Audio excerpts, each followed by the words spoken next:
Hey guys, today I am back with Joe Peng, Head of APAC Digital Innovation Group and Regional Managing Director at BCW Global, one of the world's largest full-service global communications and public relations agencies. Hey Joe, how are you today? Hey Elise, I'm good, thank you. How are you? I'm great, so great to see you here today. Now, last time we spoke, there was a question about influencer marketing, which sparked this video that we're doing now, since there is so much to share about this topic. Now, we share thoughts on the value for brands. So let's dig a little bit deeper. Joe, let's start by sharing what is your definition of an influencer in general, not just B2B? I love this question. I think after we talked a lot about influencer, it's really important to get back to the true meaning of influencer. So for me, it's someone who affects the way people think, feel, and behave. I think those are really important three keywords to define influencers, because nowadays, most often, there are three types of influencers that will come into our mind: celebrities, bloggers, social media influencers, but we can think beyond those obvious choices. For example, someone who are an industry expert, as we discussed last time, right, in a certain sector, even in an interest group, whose words of advice or opinion are able to evoke emotions, desires, or thoughts of another person, can be an influencer. And in some cases, they can even drive a chance or a cause, or sometimes they didn't start out to be an influencer, or they are not able to get that label of influencer. But they, as I said, they have a role to play when it comes to shifting perception, creating buzz, raise awareness, generating sales, or coming to a brand's defense. They can be categorized as influencers. Wow, what an incredible answer, Joe. And it's true, I love the way that you said that you're not set to be an influencer, which is a little bit like what happened to me.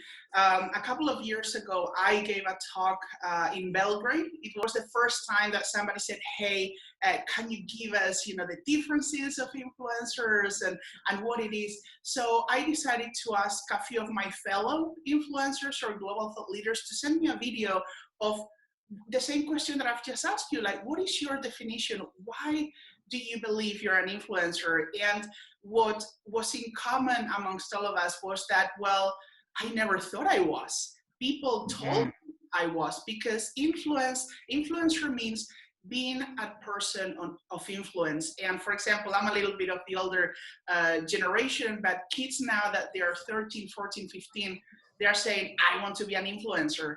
And do they actually understand what this word means? When it comes to business, for example, is normally the word influence has been around for generations. This is not new, the word influencer, but it's been described before as a leader of influence, a person of influence. And now the word seems to have lost a little bit of that meaning.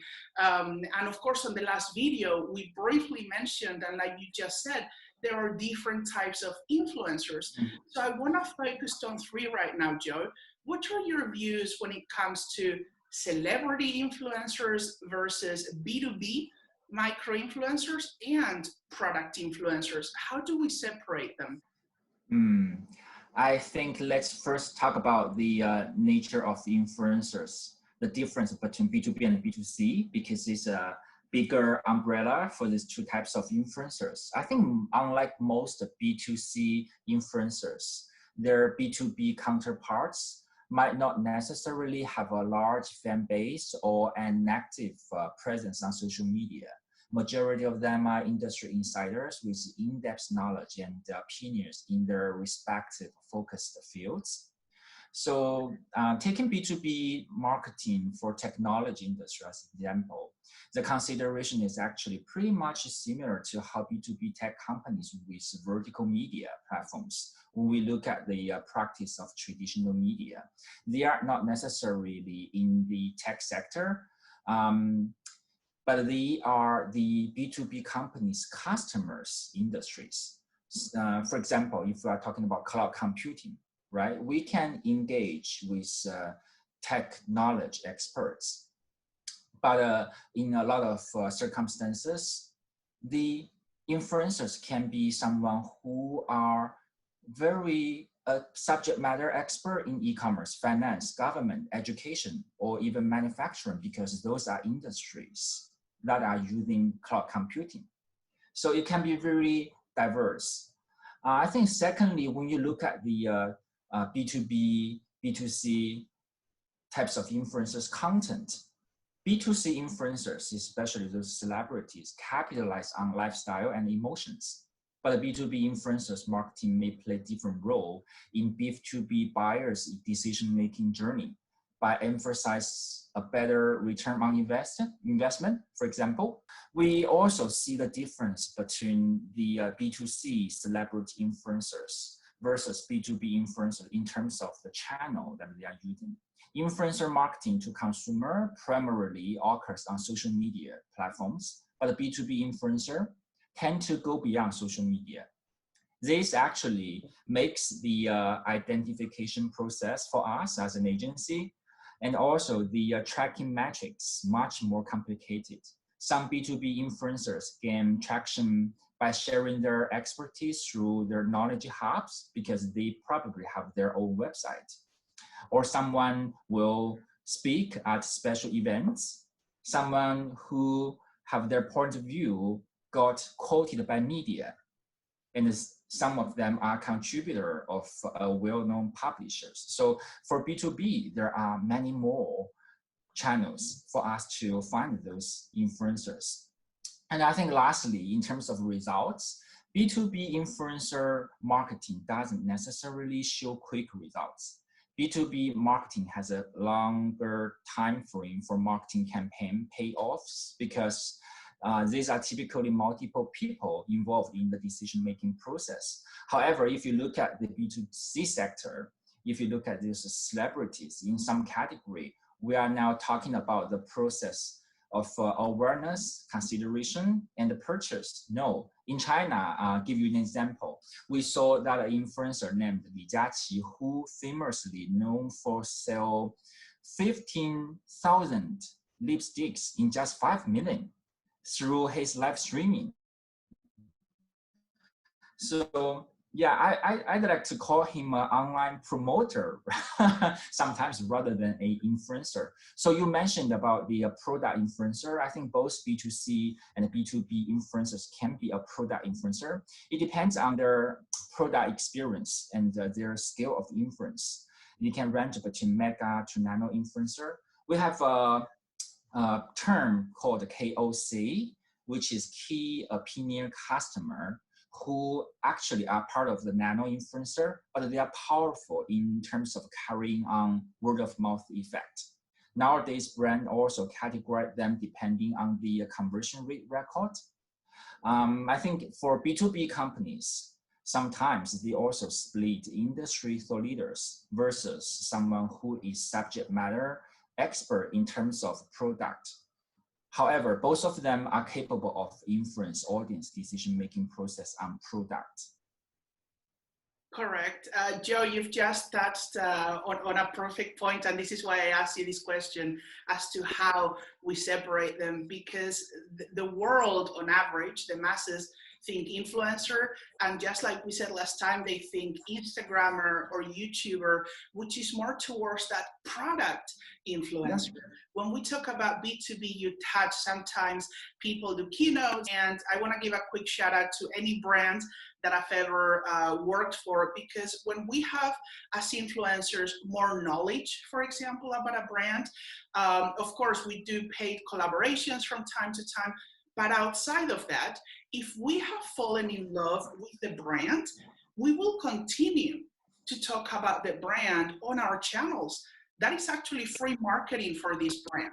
But sometimes they don't seem to understand that it's not just a one-off campaign or a one-off fee or to do something. Is that if the right B2B thought leaders or influencers love your product or your solution, we're going to continue to use you as an example. I do that on my keynotes, for example. I always use stories or I use examples. If I've already worked with a brand that I truly know, then I'm most likely to say, hey, by the way, there is this brand who has this solution, who does X, Y, and Z. Now, I did not get paid to say that, but it's my personal belief because I have created a relationship with that brand. For example, consumerism, if you, regardless of what cell phone or smartphone you're using, if you do a collaboration with a brand, for example, and you truly then like the product, you're most likely as well to then feature it in your videos or talk about it without or outside of those original campaigns. So there is a lot more that I think brands are, of course, this is where BCW or Ogilvy or WPP come in. We need to educate brands as to what is an influencer and the right type of influencer. From an agency point of view, Joe, how do you then find influencers and what do you search for, regardless of the category? Yeah, I think you actually, summarized it quite well when you mentioned the different types of feature that influencers should have. And I think from our agency perspective, what we are searching for is trust. I think this is the key thing that we search for. And what I mean by trust is whether there is authenticity and integrity. I think I can break it down when I mention both aspects, through the influencer's personal brand and the content. We will look at whether there is any alignment in terms of the brand value with the influencer's personal value. And when we talk about integrity, it's basically honesty. As you mentioned, this is your personal choice of talking about this product or brand. And we also understand you have the engagement on your Twitter platform, as you mentioned. When we look at influencers, we will see, okay, the engagement is high, but we will validate whether there is fake followers or engagement or anything that can be, contradictory to our clients' brand value. So those are important things when we talk about the trust. But I think there is no like a formula of the trust by only collecting data. We need human input. So in BCW, we have a methodology called True Friends, which is aimed at building and fostering strategic relationship that create true impact for brands, influencers, and their audiences. We believe in finding the right influencers for our customers, brands. Doesn't always mean the ones with most followers. There is more to think about, like their networks, connections, their true relevance and alignment to overall brand value, objective, and much more. And we don't believe in shortcuts, fake wins, or vanity metrics. So for us, we use a thorough and rigorous process enabled by a suite of cutting-edge tools and in-depth industry knowledge to identify the right influencers for different types of brands.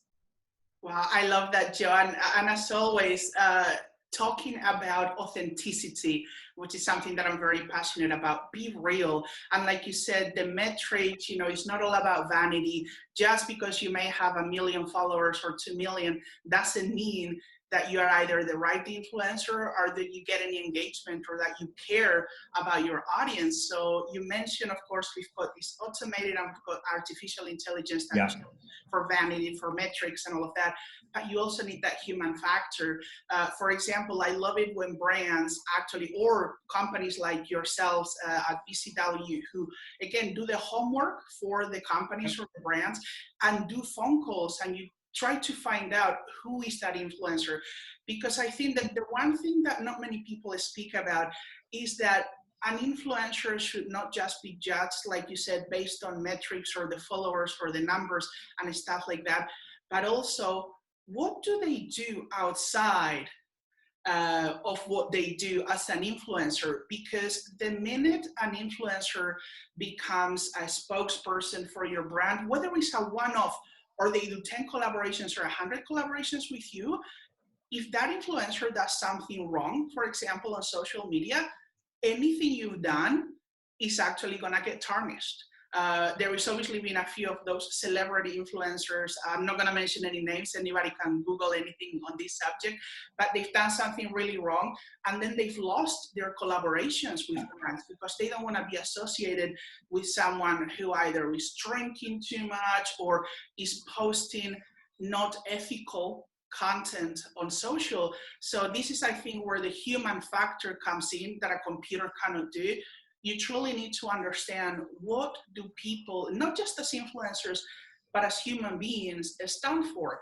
Because like you said, authenticity, being real, having values, doesn't come from being an influencer. That comes from yourself as what you do in life. And I think this is something that I wish more people spoke about, because I feel is very important, which takes me to the next question, Joe. How important is it to match the right influencer to a brand? Does any influencer work, or what should brands look out for? Which pretty much I've also jumped a little bit. Yeah, that's really important factor. First of all, I think it's probably the most important process when it comes to discovering the right match.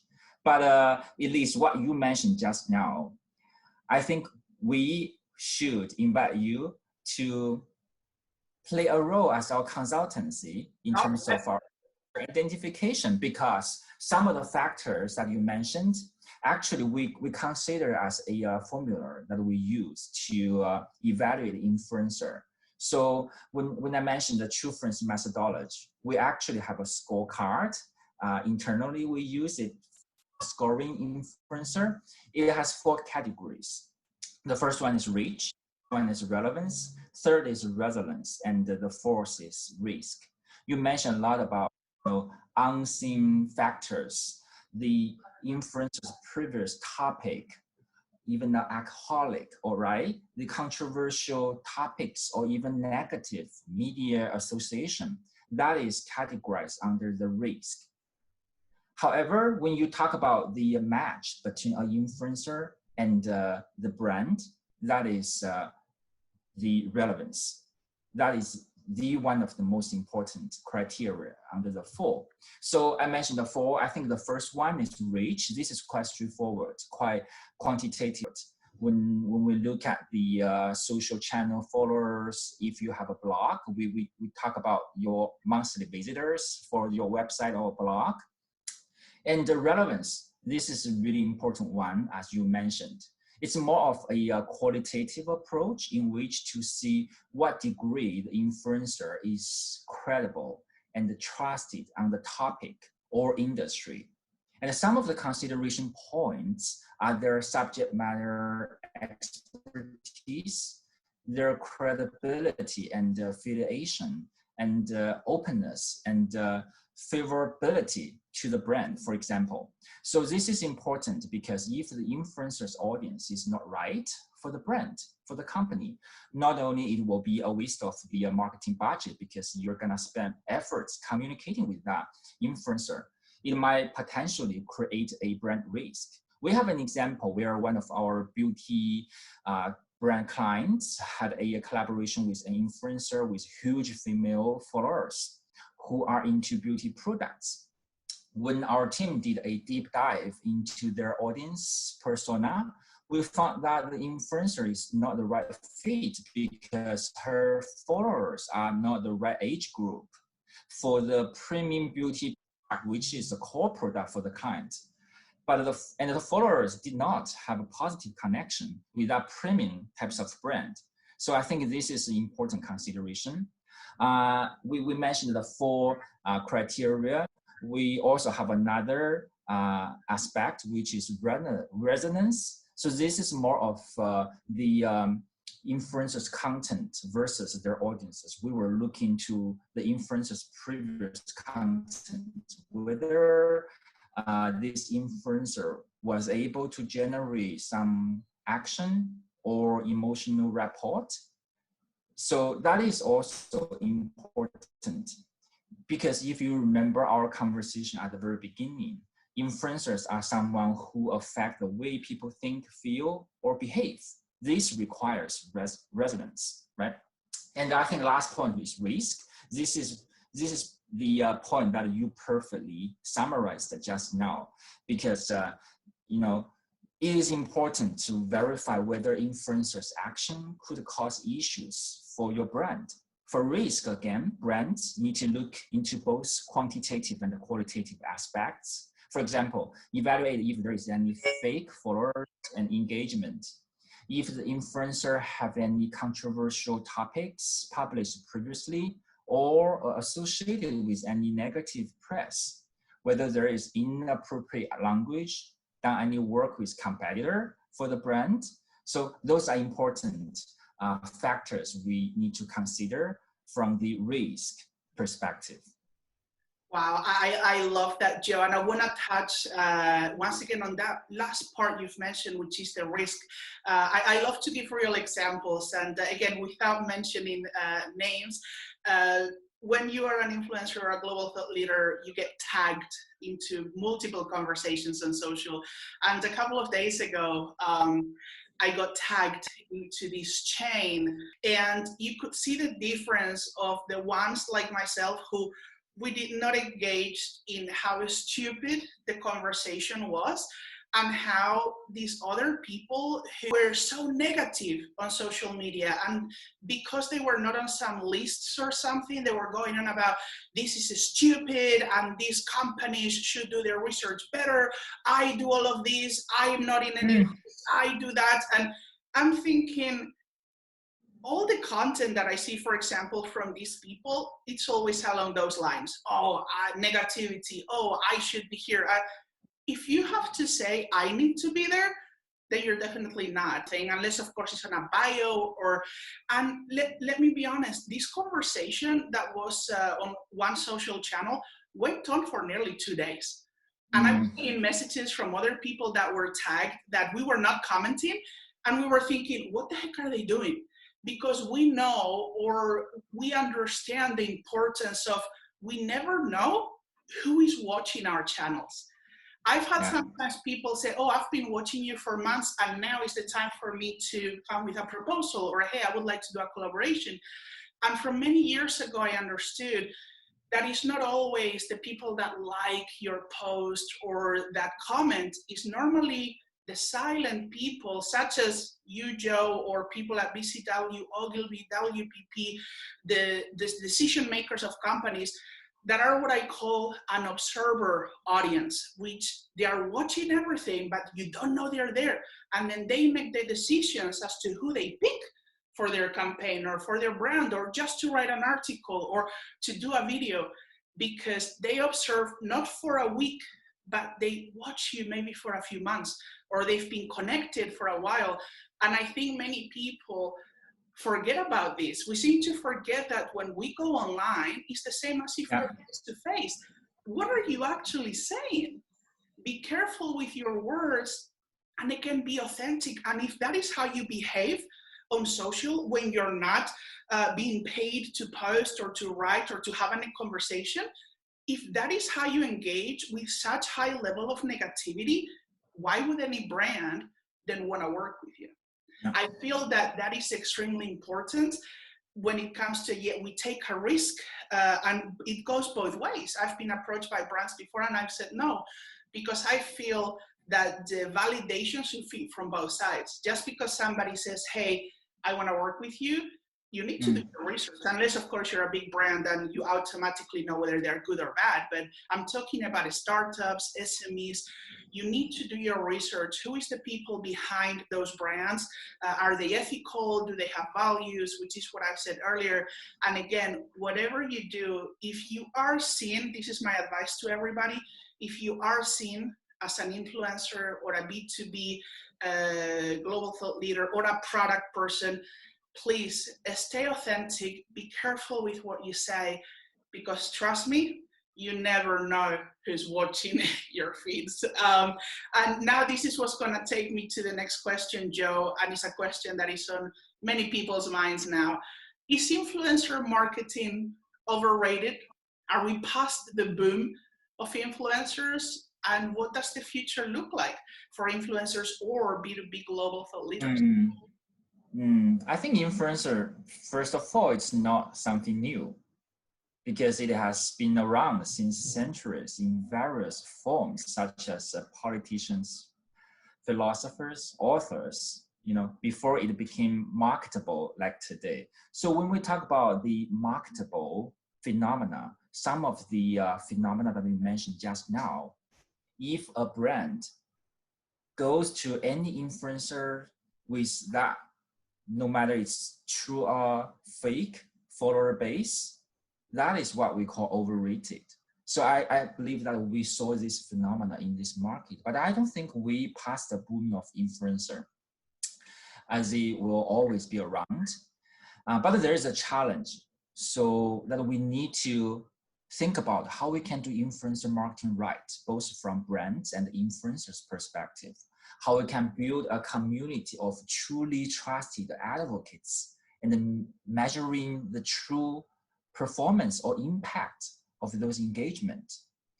So I think looking at the future of influencer, I'm always positive. If done right, there is going to be a strong value pyramid established among corporation or brand, the audience, and the influencer. Influencer will not only be a message channel, but an integrated component of the brand audience rapport. To do it right, there are questions that we need to ask. What is the brand getting out of the relationship? Whether it's a perception change or a sale of product. But I think it's still the case that a lot of brands will need influencer to help their selling of products. From influencer perspective, what are the influencer getting out of the relationship? Is it a credibility while it's partnering with this brand, or access to some product or exclusive events? From audience perspective, whether they want to get entertainment from those interesting content or inspiration or knowledgeable content. So I think those questions will change how influencers evolve too. Influencers should not just focus on building their volume in terms of audience, but also focus on creating value for their audience in order to have a group of engaged and active audience. I think another perspective when we look at future is associated with technology. As technology advances, so will the landscape of influencer marketing evolve. For example, when we look at live streaming, it's getting even more popular because 5G is gonna be deployed across the globe. I think that may breed a new level of content authenticity and trust because it's live and you're gonna have a chance to edit on it. Correct. That is definitely, you've done such a great summary, and you've even touched on what the future looks like. More live conversations, whether they're online or face-to-face, they are unedited, which means the people doing them must bring a lot of value, must be very confident, and you must trust them a lot. So now, Joe, last question. What is the one key takeaway for people to remember about B2B influencer marketing? I guess the one key takeaway would be invest in long-term relationship building to achieve trust, genuine, believable brand that moves people into action. I guess for brands, just find ways influencers can be your partners through building more long-term, meaningful relationships. Wow, thank you. So powerful. From me, I'm going to also give a takeaway today from an influencer, a global thought point of view. Remember, be authentic. Authenticity is key. Be real and offer value with the passion that you have about your interests. So thank you so much, Joe. I cannot thank you enough for your insights. They were very refreshing. I'm sure I'm going to talk to you again. It was a pleasure. So see you guys very soon. This is Elise Quevedo. Thanks, Joe. Thank you, Elise.